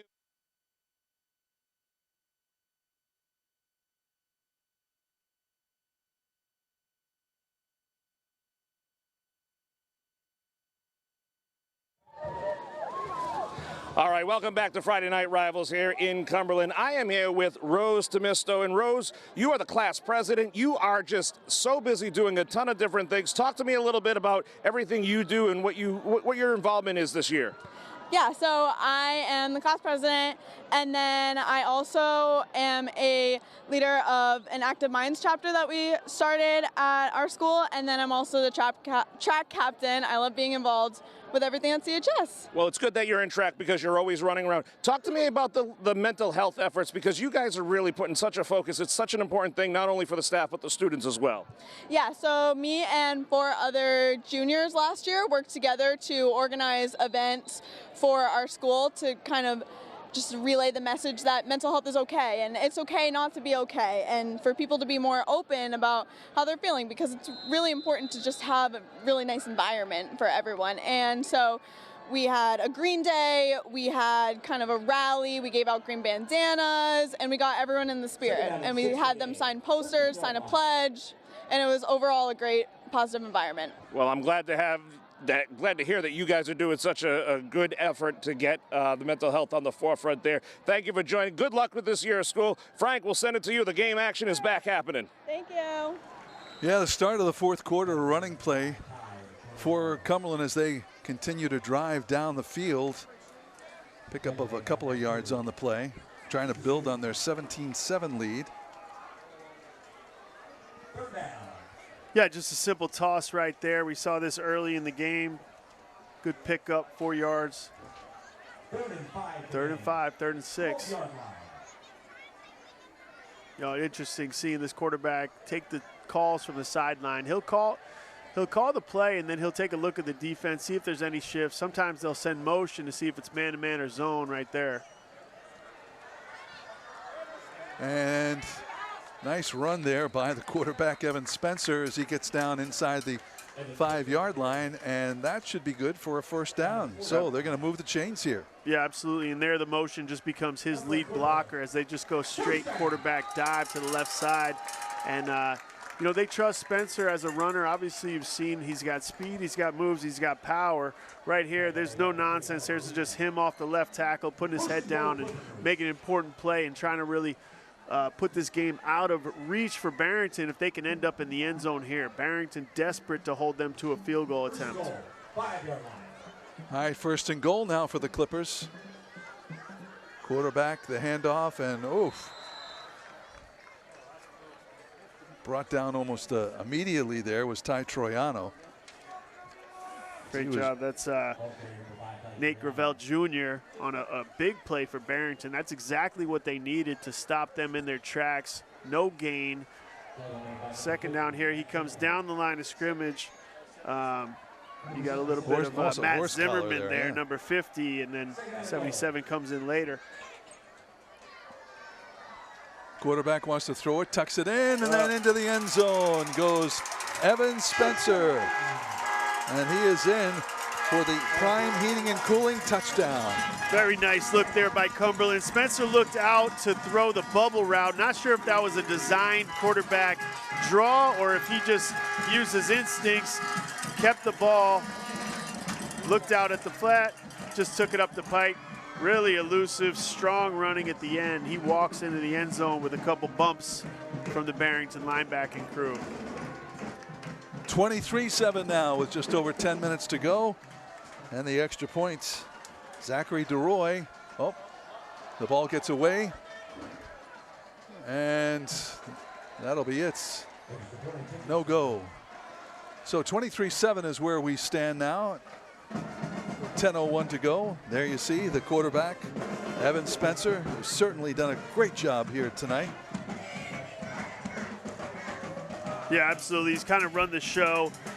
And Coach Lima talked a lot about how he really just trusts him with the keys to the offense. He's the heart and soul of this team. He's the one there in the summers doing the captain's practices. He's walking into the office when he doesn't need to be there, staying, watching film, in the weight room every time the team's supposed to be there and outside of team time. So that's the type of guy that you can build a culture around, and that's why you've got 90 guys that come out for football at Cumberland, and they're really just proud of the culture they've made where they go above and beyond what's expected of a high school football program. They really run it more like a college program, and the expectations are high. There's camaraderie. There's alumni coming back into the building to keep the bloodline going. Just a reminder that this is week 1 of 8 weeks of Friday Night Rivals football. Next week we are headed to Lincoln. They'll be taking on Moses Brown. Lincoln tonight's losing to Tolman 22-14. So they'll be looking for their first win of the season, the Lions will, next week when we are there in Lincoln. The kickoff, line drive down the field. That's fielded at the 10. A nice return here up the middle, up over the 30-yard line, stopped at the 32-yard line. About 9:53 in the fourth. Barrington really has to get up and go.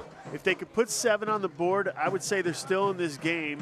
But they need to do something quickly, assert themselves on offense, probably go to the air a little bit, some big chunk plays. They're going to have to do some dynamic things in order to even have a chance to fight their way into this game. It's tough to do with a young quarterback, a first-year starter, really more of a running back. Quick pass up the middle, and that one goes to Charlie Potter, and Potter gets up to the 40-yard line. Second down coming up after a pickup of 6 or 7 yards here. Yeah, Blake Dolan, quarterback for Barrington, did a good job there. You know, the story with Barrington is Lucas Newton was the slated starter, the projected starter. He goes out with a broken hand. He's playing a little bit of DB in this game, and Blake Dolan has to take over at the helm and really learn a nuanced triple option type of offense. All right, back to pass here on second down, and lets it fly. Nice connection there inside of Cumberland territory. On the receiving end, Henry Stockwell. Stockwell, good job. That's really that 15-yard dig in route. And Dolan shows that he has some arm strength and able to lead his receiver into the middle away from defenders. And those are the type of plays I think Barrington's going to need to showcase in order to stay alive in this game. 23-yard pickup. The ball now on the Cumberland 46-yard line. 1st and 10. Back to pass, Dolan. And that ball picked off on the far sideline. Did they mark him down?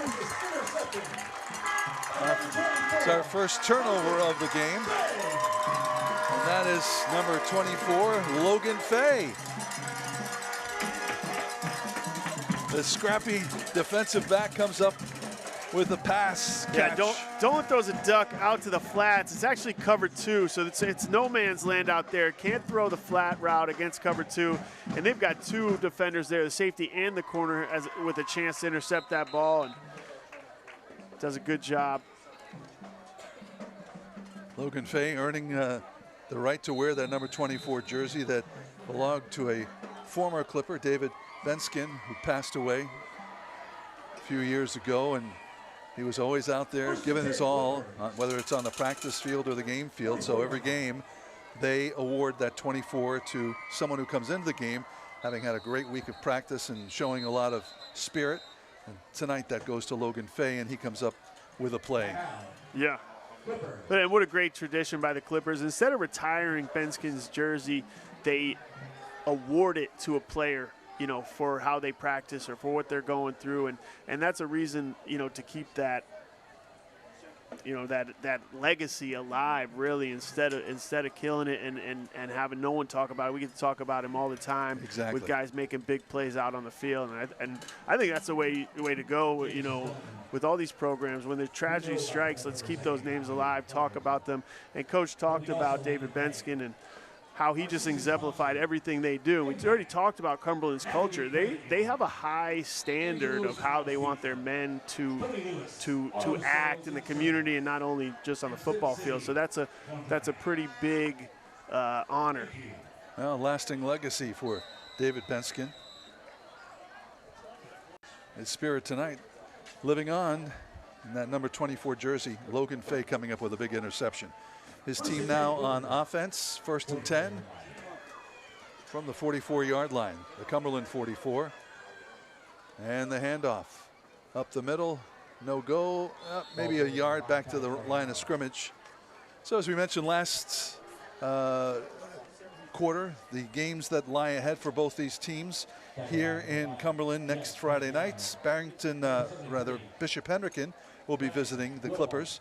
Meanwhile, Barrington will be at home, their home opener of the season. They'll be facing Burrillville High School. So, you know, this season the teams could craft their schedules the way that they wanted to.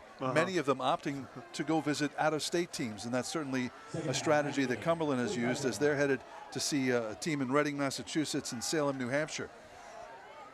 Big pass here on second down, and that one caught inside of Barrington territory. Aiden Ray there, number 3, comes back to the ball. Not the best pass in the world, but he leads his receiver to the sideline, and Ray able to track it. You know, you teach those receivers, take a deep angle, let the quarterback lead you to the sideline. That's exactly what they did there, and you know, this would be tough. This would be tough to come back with if they can come away with any points here, as that interception leads to a big play on offense. 29-yard pickup inside of Barrington territory, and threatening again to score with a 23-7 lead are the Cumberland Clippers. We got to start thinking about the play of the game and the player of the game. I think we know who. Well, you get to pick it because you're the man. I think I know who you're going to pick for player of the game. Well, now I thought I had an idea. Now with that interception. Yeah. Okay. Handoff on first down, up over the right side, still battling for more yardage, and down to the 25-yard line. That was Ty Toriano. Yeah, and this is important right now. Cumberland's got a good grasp on this game after that interception, after that big play, but they really need to show that they can finish games strong, because that's what's going to take in this D1 level to win games, especially next week versus Hendricken. They're going to have to play 4 great quarters of football to have a chance to win that game. So you want to kind of build that muscle where you don't just die off and get the win. You want to get a convincing win. 6 game, 25-yard line.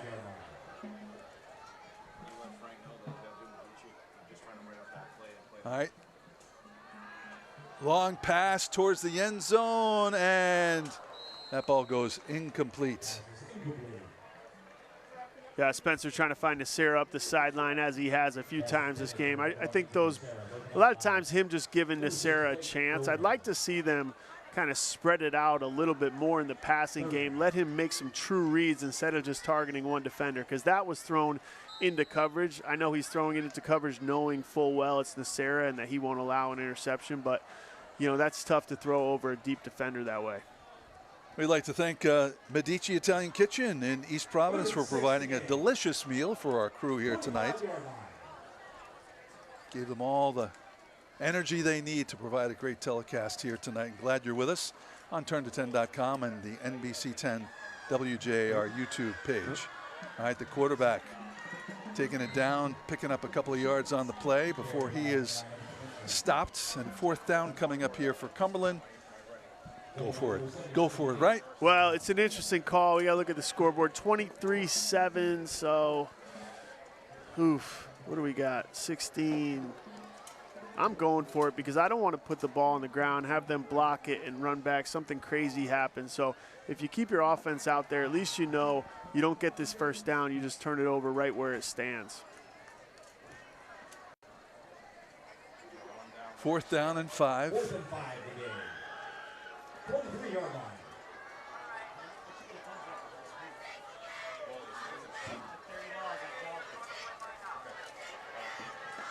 Evan Spencer, quick pass, and that one bounced in to Andrew Nocera.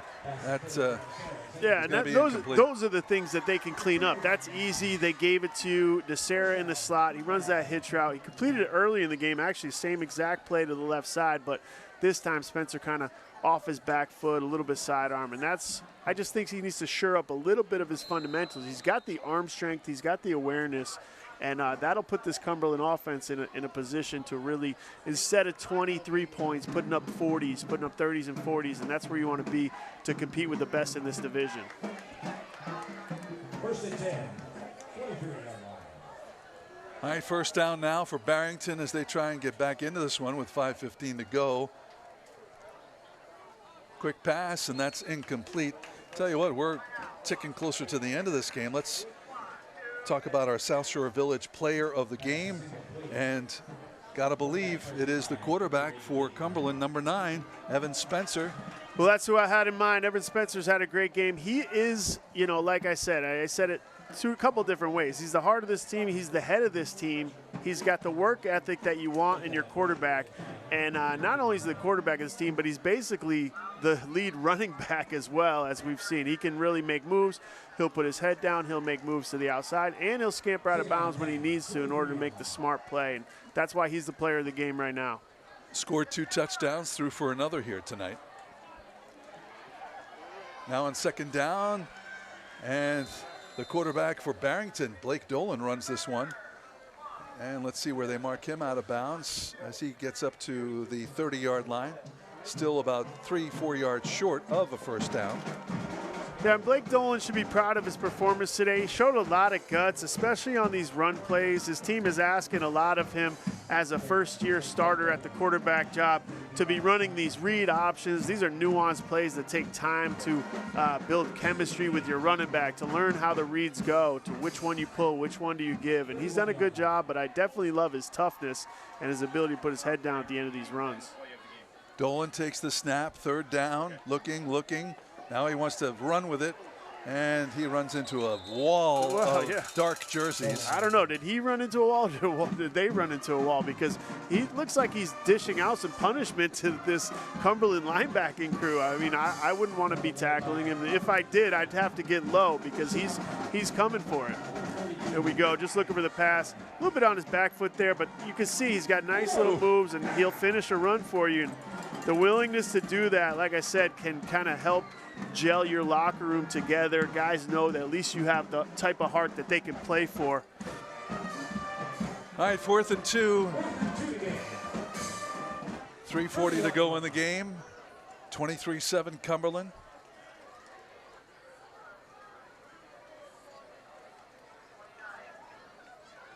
Dolan trying to pull him offside.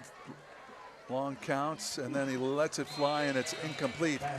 So Cumberland will take over here with 3:23 to go in the game. Yeah, Barrington goes 4 wide there. They try to find Charlie Potter on a little bit of a crossing route. Timing was a little bit off. I don't know if the protection was great. A little bit off his back foot, Dolan was there, and just off the mark, low and outside.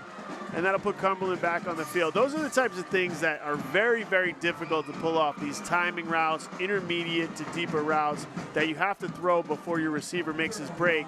And so to ask a guy to do that in his first game, down by 16 or more now, is just a tough position to put him in. 1st and 10. Spencer, the handoff on 1st down. All right, so we go from the South Shore Village player of the game to the Ocean State Credit Union play of the game. And no surprise, it involves our star of the game, Evan Spencer. Big 44-yard run here for Cumberland.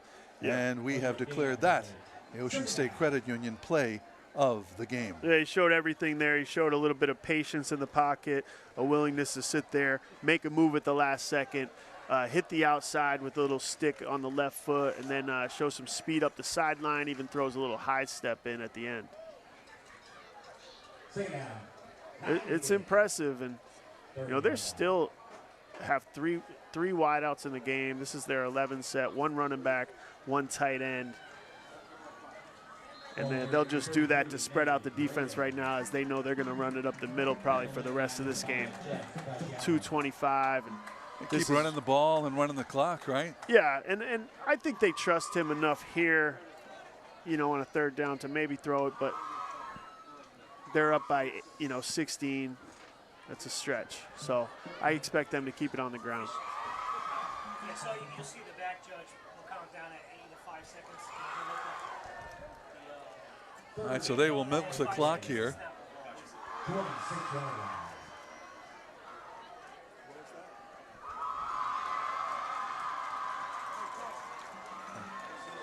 All right, on 3rd down, nice running play, picks up the 1st down. That was Martin Kelly for Cumberland. And let's toss it down to Ben. Ben, what do you got?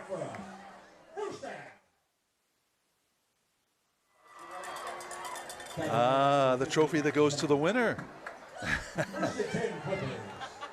Ben Castro just shining that. Oh, look at, he has got those cheerleaders trained. That trophy presentation coming up at the end of tonight's game to the winner. 1st and 10. Coming up on a minute to go, and the handoff. And looks like into the end zone. Martin Kelly again there. They give Troiano a break late in this 4th quarter and let the young Kelly see what he can do. And he penalty flag goes down the here. Barrington defense there, a penalty flag.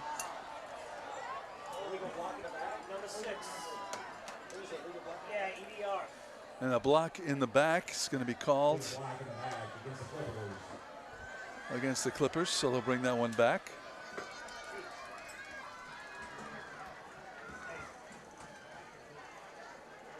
didn't see it there.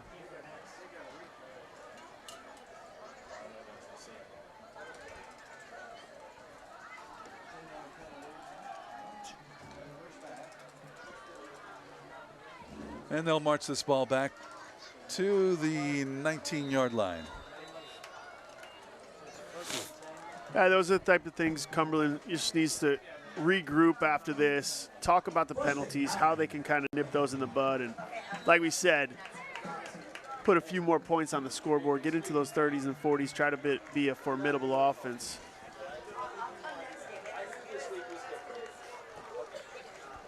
But a good first showing on, you know, opening day and the opening game against your Super Bowl opponent. Obviously, you know, the end score a little bit lopsided. This was, I think, was a game all the way into the third quarter, but Cumberland shows that they do have the ability to run away with it and kind of stomp on the proverbial throat of Barrington and their defense. And that's a win for the Cumberland Clippers, who have moved up to D1 and start out with a win, 1-0. And the final seconds ticking off to this Cumberland Clipper win. 23-7 was the final, as Cumberland avenges their loss in the D2 Super Bowl to this very same Barrington team. It's got to feel good. They really felt like they were robbed there last year on the last play of the game, and to come out and be able to get revenge right away and set their team on the right course it's got to be a good feeling. All right, so coming up, Ben DeCastro will have the trophy presentation. Take a short break here before we come back for that. 23-7 was the final as Cumberland beats Barrington.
All right, I am here on the field with the victors for tonight. Cumberland, Coach Lima, what happened between halftime and now? Because it seemed like there was just gasoline poured on this fire. Yeah, I mean, like I said at halftime, you know, we just played undisciplined ball late in that first half, and we started cleaning it up, you know, and taking advantage when we had to. So just proud of the way the guys came out in the second half. What do you have to say about the crowd that was here tonight? The crowd was insane. The fans, the parents, everybody. Does that help? Yeah, of course. This place is always rocking. The deck does a great job. You know, our community support is great. So, you know, Tucker Field, it's a home field advantage for us for sure. We love playing in front of these guys. And well, what's coming up for you guys next week, and what are you going to be working on? Yeah, I mean, you know, obviously the road's tough. You know, we got Hendricken, we got Reading, Massachusetts coming up. So it's a tough road, Division I. We're just going to get back to the drawing board, prepare. These guys will be ready to go. All right, it's the first week. You guys are the first recipient of the Champions Trophy. Congratulations, guys. Cumberland, final score, 23, Barrington 7. Back to you, Frank. Would like to take a moment to thank the wonderful sponsor partners, Ocean State Credit Union, Eric George DMD and Associates, and Patriot Roofing, who through their contributions to this program make these games possible for you to view at home.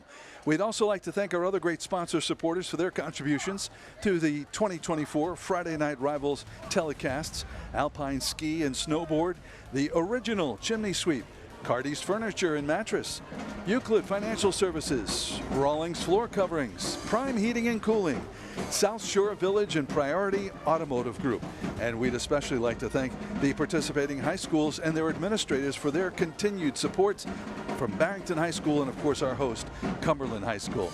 Well, that'll do it for week number 1. We'll be back next week with another high school football game. We'll be in Lincoln for the Moses Brown Lincoln High School game.